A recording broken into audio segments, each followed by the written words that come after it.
ওরে আমেনা এদিকে আয়, তোর নামে মক্কার যুবকেরা বিচার দায়ের করলো। তুমি এমন কি সেন ব্যবহার করো, তুমি এমন কি আতর ব্যবহার করো যে আতর নাকি গোটা মক্কার জমিনে নাই। তাড়াতাড়ি বল। আমেনা ডেকে ডেকে বলে, ও শ্বশুর আব্বা গো, ক্ষমা চাই, আমাকে মাফ করে দিবেন, মাফ করে দিবেন। যেদিন থেকে আমার গর্বে আপনার নাতি আসছে গো বাবা, সেই দিন থেকে নিয়া আমি আমেনা যখনই যেই দিকে যাই, শুধু যেই দিকে যাই সেদিক থেকেই মেশকো আম্বরের মতো ঘেরান ছড়ায়া যায়। আল্লাহু আকবার। শুধু তা না বাবা গো, শুনেন, যেদিন থেকে এই সন্তানটা আমার গর্ভের মধ্যে আসছে সেদিন থেকে নিয়া আমি যখনই যেই দিক দিয়া রাস্তা দিয়া হাঁটতে থাকি, আসমানের মেঘগুলো পর্যন্ত আমার মাথায় ছায়া দান করতে থাকে। শুধু তা না, আমি রাস্তা দিয়া যখনই হাঁটতে থাকি, রাস্তার দুই ধারের গাছগুলো আমি আমেনাকে সালাম জানাইতে থাকে।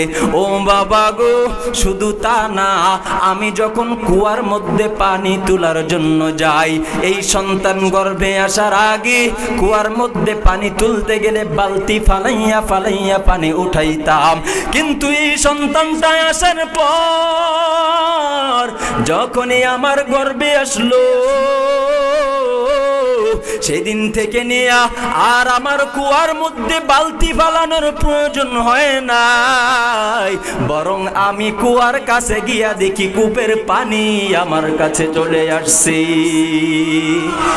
এই পৃথিবীকে আল্লাহ তাআলা সৃষ্টি করার পর এই পৃথিবীর জমিনের মানুষগুলোকে অন্ধকারের পথ থেকে আলোর পথে উঠাবার জন্য, দালালা গুমরাহি থেকে হেদায়েতের পথে উঠাবার জন্য যুগে যুগে পৃথিবীর শুরু লগ্ন থেকে নিয়ে আমাদের শেষ নবী মুহাম্মদ সাল্লাল্লাহু আলাইহি ওয়াসাল্লাম পর্যন্ত 1,24,000 মতান্তর 2,24,000 পয়গম্বর আল্লাহ তাআলা দুনিয়ার জমিনে প্রেরণ করেছেন।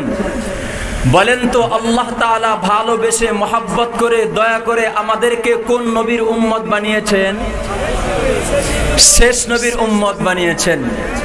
আল্লাহ পাক রব্বুল আলামিন যদি ইচ্ছা করতেন আমাদেরকে আদম আলাইহিস সালাতু ওয়াস সালামের যুগে পাঠিয়ে আদম নবীর উম্মত বানাতে পারতেন। আল্লাহ পাক যদি ইচ্ছা করতেন আমাদেরকে নূহ আলাইহিস সালাতু ওয়াস সালামের যুগে পাঠিয়ে নূহ নবীর উম্মত হিসেবে নির্বাচিত করতে পারতেন।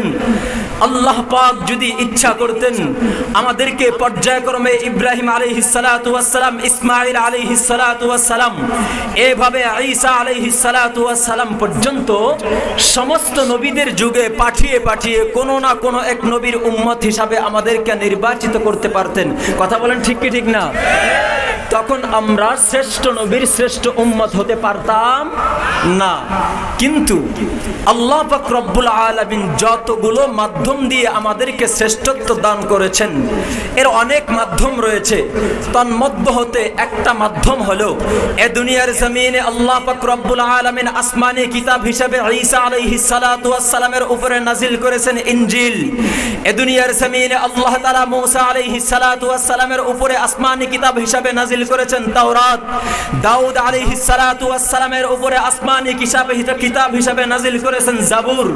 প্রিয় ভাইরা আমার, আপনাদের কাছে প্রশ্ন রাখতে চাই, তাওরাত বলেন, জাবুর বলেন, ইনজিল বলেন, যত 104 খানা থেকে নিয়ে বড় বড় 4 খানা কিতাব বলেন, 4 খানার মধ্যে কোরআন বাদ দিয়ে তাওরাত, জাবুর, ইনজিল বলেন, তিনটা কিতাবের মধ্যে হতে কোন একটি কিতাবকে পৃথিবীর ভূখণ্ডে আজ পর্যন্ত কেউ অবিকৃত সংরক্ষিত রাখতে পারে নাই। আজকে দুনিয়ার জমিনে পৃথিবীর দিকে তাকান, বাইবেল বলেন, বাইবেলের দিকে তাকান। বাইবেল এটা আমার নবী পয়গম্বর মূসা আলাইহিস সালাতু ওয়াস সালামের উপরে নাজিলকৃত তাওরাত কিতাব এবং ঈসা আলাইহিস সালাতু ওয়াস সালামের উপরে নাজিলকৃত ইনজিলের সমন্বয়ে বাইবেল। কি ওলামায়ে কেরাম ঠিক কিনা?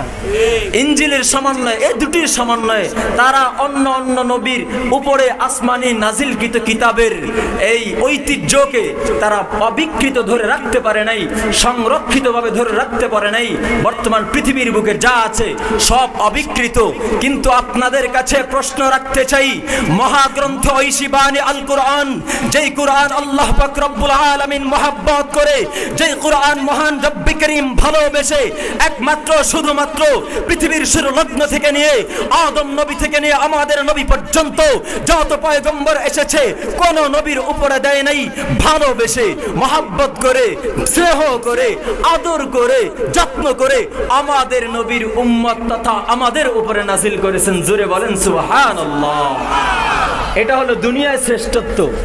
আখিরাতে এই উম্মতের শ্রেষ্ঠত্ব কি? কিয়ামতের ময়দানে নবীজি বলেন, ক্বালান নবী সাল্লাল্লাহু আলাইহি ওয়াসাল্লাম, ইন্নাল্লাহা ফাদ্দালানি আলাল আমবিয়া ওয়া ফাদ্দালা উম্মতি আলাল উমাম। নবী আমার বলেন, ও দুনিয়ার উম্মতের দল, আল্লাহ পাক রব্বুল আলামিন মহব্বত করিয়া আর ভালোবাসিয়া আমি মুহাম্মদ নবীকে পৃথিবীর জমিনে যত নবী আসছে সব নবীর উপরে শ্রেষ্ঠত্ব দান করেছেন। ও উম্মত, শুধু তা না, শোনো, পয়গম্বর আরবি বলে, ও আখিরি জামানার উম্মতের দল, তোমাদের কত দাম জানোনি জানোনি? ওয়া ফাদ্দালা উম্মতি আলাল উমাম, দুনিয়ার জমিনে আমি নবীর পর থেকে নিয়ে কিয়ামত পর্যন্ত যত মানুষ এসেছিল, আসতেছে, আসবে, তোমরা শুনে নাও, এই সব মানুষগুলো হলো দুনিয়ার সব উম্মতের থেকে শ্রেষ্ঠ। যেই নবীর কারণে এত দাম, যে নবীর কারণে আমার এত মূল্য হয়ে গেল, যেই নবীর কারণে আমার এত সম্মান হয়ে গেল, যেই নবীর কারণে আমার এত মর্যাদা হয়ে গেল, চিল্লায় বলবেন সেই নবী সম্পর্কে জানার প্রয়োজন আছে না নাই? আরো জোরে বলেন, আছে না নাই? ওলামায়ে কেরাম, ও মুন্নাস, শোনো, আমার আল্লাহ আজকে আমাদেরকে লালমনিরহাট জেলার ইত্তেহাদুল মুফাসসিরিনের উদ্যোগে আয়োজিত একটা সম্মেলন হেলিপ্যাড মডে করার মতো তৌফিক দিল। মাসটা 12 মাসের অন্য কোনো মাস না, এই মাসটা একমাত্র হলো রহমতে আলম নবীর জন্মের মাস। কথা বলেন ঠিক কি ঠিক না? এক মাসে এক রবিউল আউয়ালে নবীজি আসলেন, আরেক রবিউল আউয়ালে নবীজি চলে গেলেন। যেই রবিউল আউয়ালে নবীজি আসলেন সেই দিনটাকে বলা হয় মিলাদুন নবী তথা নবীজির জন্ম। যে কোনো নবী না, ও ওলামায়ে কেরাম, ও আওয়ামুন নাস, ও পাবলিক, ও যুবক, ও মুরব্বীরা, শুনে নাও, নবীন শব্দ দুভাগে বিভক্ত, দুই ভাবে ব্যবহার হয়। একটা হলো নবীজুন, আরেকটা হলো আলিফ লাম যুক্ত করে মুআররাফ বিল লাম আন নবী। তার মানে নবী মানে যে কোনো নবী হতে পারে, আন নবী মানে শুধুমাত্র কেবলমাত্র দুনিয়ার আর কোনো নবী নয়, একমাত্র আপনার আমার রহমতে আলম নবী সরদারে দো আলম সাল্লাল্লাহু আলাইহি ওয়াসাল্লাম। তাহলে মিলাদুন নবী আমাদের নবীর জন্ম।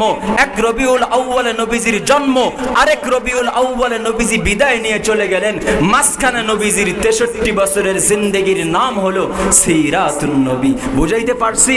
এটা অনেক লম্বা আলোচনা, বলতে পারবো না, তবে আমি আপনাদেরকে নবীজির মিলাদ নিয়ে 2 মিনিট শোনায় বিদায় নেব। নবী করিম সাল্লাল্লাহু আলাইহি ওয়াসাল্লাম মের দাদার কাছে একদিন মক্কার লোকেরা এসে বলে, ও আব্দুল মুত্তালিব, আপনার ছেলে দুনিয়া ছেড়ে চিরবিদায় নিয়ে চলে গেল, আর আপনার ছেলের বউ তথা আপনার ছেলের গড়ের বউ দুনিয়ার জমিনে তারা কি এমন যেন একটা আতর ব্যবহার করে, শরীরের মধ্যে একটা ঘেরানযুক্ত সেইন মেডিসিন ব্যবহার করে।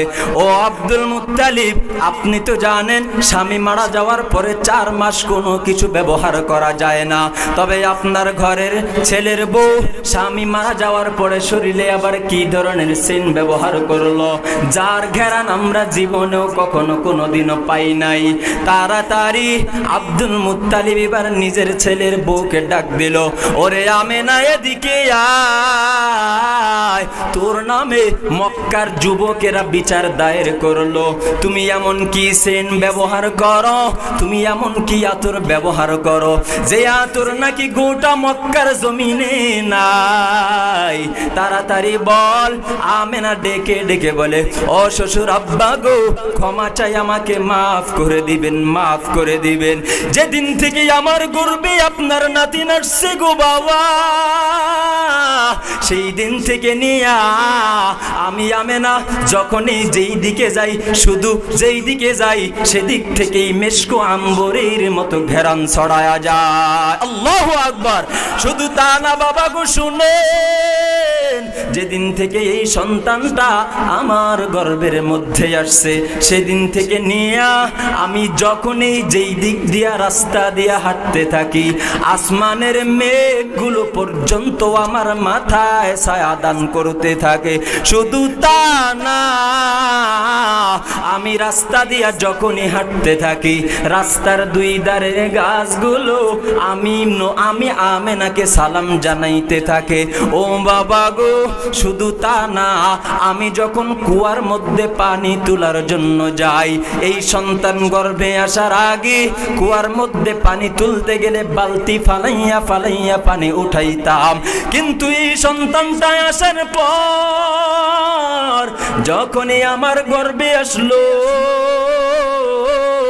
সেদিন থেকে নিয়া আর আমার কুয়ার মধ্যে বালতি ফালানোর প্রয়োজন হয় নাই, বরং আমি কুয়ার কাছে গিয়া দেখি কূপের পানি আমার কাছে চলে আসছে। এ হলো নবীজির জন্মের ইতিহাস।